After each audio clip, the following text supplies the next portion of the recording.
This is a microstab phlebectomy, and we're marking out the vein posterior in the lower leg, or the back of the lower leg. I'm able to palpate and see the varicosities, mark directly over with a dot and then around it, so I know where I want to do my tumescent anesthesia, or my placement of my anesthesia, in and about that zone that I've drawn out there to give the patient good anesthesia. The entire leg is marked where we want to do the phlebectomies. In this case, it's all below the knee.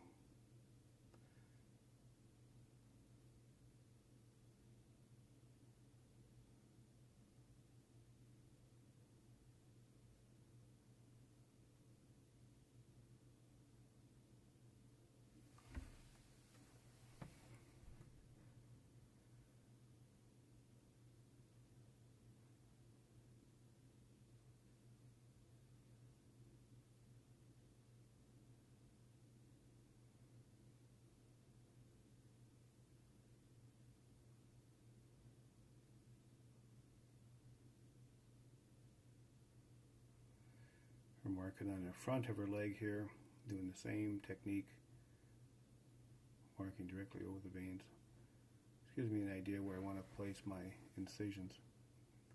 Again, I use my ultrasound to help me identify where these veins might be arising from,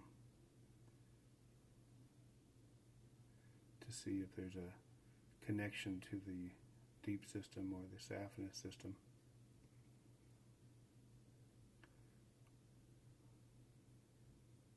Once we have the patient draped and the skin sterilized, we start our procedure.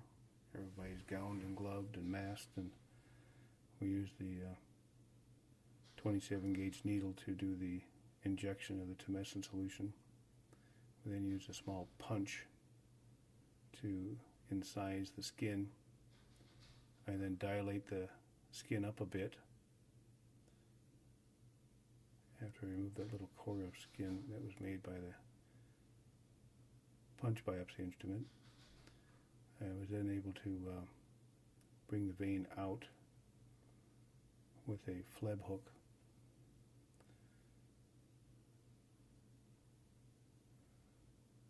Once I get the vein out, I'm able to doubly clamp it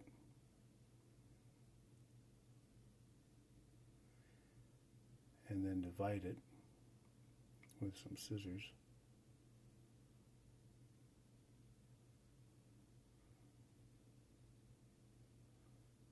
There's one clamp, two clamps, a pair of scissors,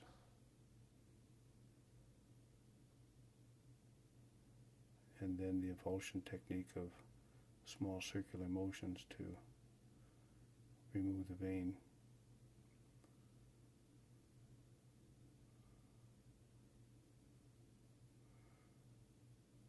Sometimes it's stuck to the, in this case, the skin quite firmly. With a little tension, we're able to remove it. Again, the punch, little dilation, phleb hook is used to bring the vein up and out of the skin. And again, sometimes with some extra work. Sometimes I break the vein itself while I'm trying to avulse it out with that hook. We continue this process until we've gotten all the veins out.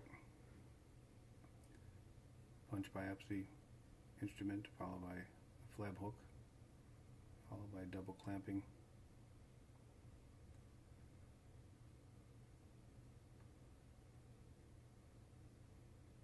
And then the scissors, and then using the clamps with the assistance of another clamp and some gentle teasing, we're able to remove that vein. In this case, there's another little branch.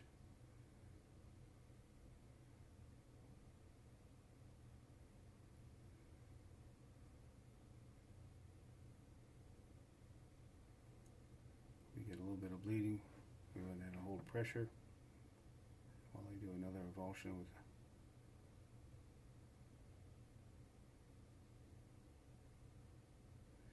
Once we're completed the procedure, we will go ahead and place some Bass Trace ointment, place gauze over the wounds,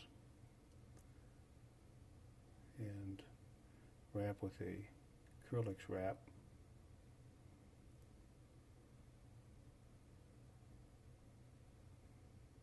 Holding some gauze underneath where some other incisions were made in the back of the knee. This gives us a pretty good absorptive capacity for any bleeding that may occur in the initial few hours after surgery. The patient is instructed to go home and elevate their leg for 80% of the day or so. They're allowed to get up and go to the bathroom. They're allowed to eat, but their toes should be above their nose in order to prevent the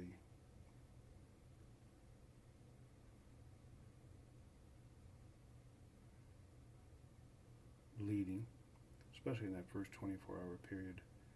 After that, they're allowed to place a stocking on and a few days later shower over that leg. Small eschars plug the wound, and then they're allowed to heal over just a few weeks. This is a Coban that's applied tighter on the ankle than it is on the calf, but fairly tight. And with the patient awake, it helps us gauge how tight we're wrapping it.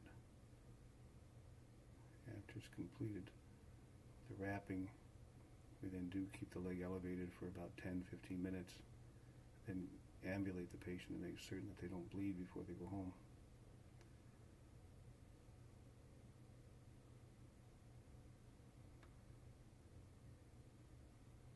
The operation is completed, the dressing is applied, the patient is observed, and then allowed to go home in about 15 minutes.